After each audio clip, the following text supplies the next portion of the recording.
নমস্কার বন্ধুরা, আজকের রেসিপি পাকা আম দিয়ে কদম ফুলের পিঠের রেসিপি। এই পিঠে বানানো যতটা সহজ, খেতে কিন্তু ততটাই সুস্বাদু হয়, আর বানাতে তো খুবই কম সময় লাগে। তাহলে চলো বন্ধুরা, প্রথম থেকে শেষ পর্যন্ত ভিডিওটা দেখার অনুরোধ রইল। 1 কাপের মতো বাসমতি চাল নিয়েছি। চালটা কিন্তু একটু লম্বা দেখে নিতে হবে, তাহলে রেসিপিটা দেখতেও খুব সুন্দর লাগবে আর খেতেও খুব ভালো লাগবে। এবার আমি একটা পাত্রে জল দিয়ে ভিজিয়ে রেখে দেব। 10 মিনিটের মতো ভিজিয়ে রাখলেই কিন্তু হয়ে যাবে।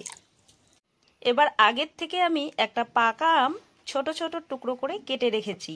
এবার একটা মিক্সির জারে আমের টুকরোগুলোকে দিয়ে খুব ভালো করে মিহি করে একটা পেস্ট তৈরি করে নেব।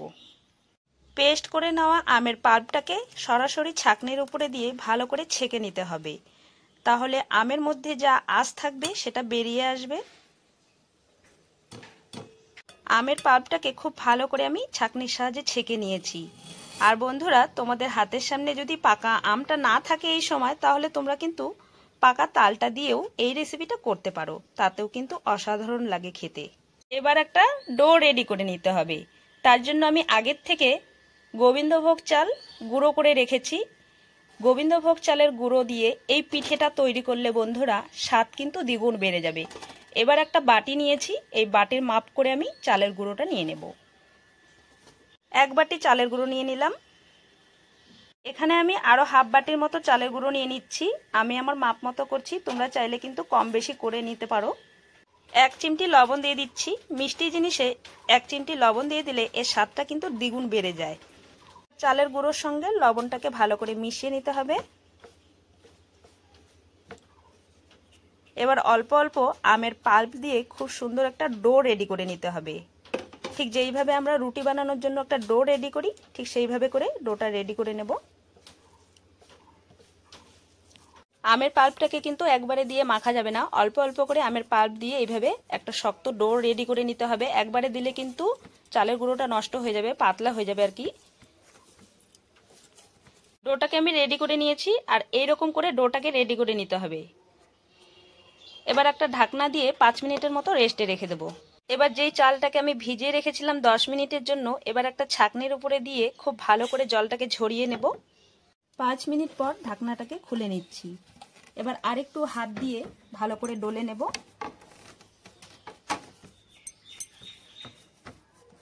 এবার ছোট ছোট লেচি কেটে নেব। এইভাবে করে লেচি কেটে নেব। লেচিগুলো সব সমান করে কেটে নিতে হবে। সব লেচিগুলোকে আমি সমান করে কেটে নিয়েছি। এবার এক সাইডে করে দিচ্ছি লেচিগুলোকে।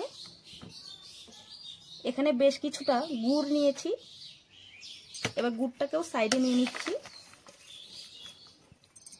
এবার একটা করে লেচি হাতে নিয়ে এইভাবে একটু গোল করে নিতে হবে। তারপরে হাত দিয়ে ঘুরিয়ে এইভাবে একটু চ্যাপটা করে নিতে হবে। তারপর একটু গুড়ের পুরটা এখানে দিয়ে দিতে হবে।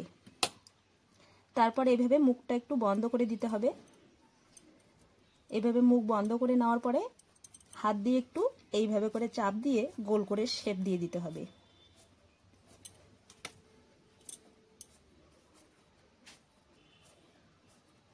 তারপর হাত দিয়ে একটু ঘুরিয়ে নিতে হবে। দেখো বন্ধুরা, কত সুন্দর গোল শেপটা কিন্তু চলে এসেছে।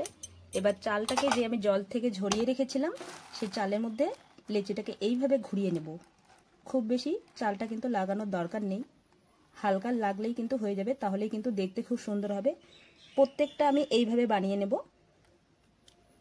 সবগুলো বল আমি বানিয়ে নিয়েছি, আর দেখো বন্ধুরা, বানানোর পর কিন্তু কতটা সুন্দর লাগছে দেখতে। একটা ছিদ্রযুক্ত থালার মধ্যে তেল লাগিয়ে নিচ্ছি ভালো করে। এবার এক এক করে বলগুলোকে খুব সুন্দরভাবে সাজিয়ে নেব। একটু ফাঁকা ফাঁকা করে দিতে হবে। সবগুলো বল আমি একবারে দিয়ে দিচ্ছি, যাতে হয়ে যাবে। সবগুলো বল আমি এই পাত্রের মধ্যে সুন্দর করে সাজিয়ে নিয়েছি।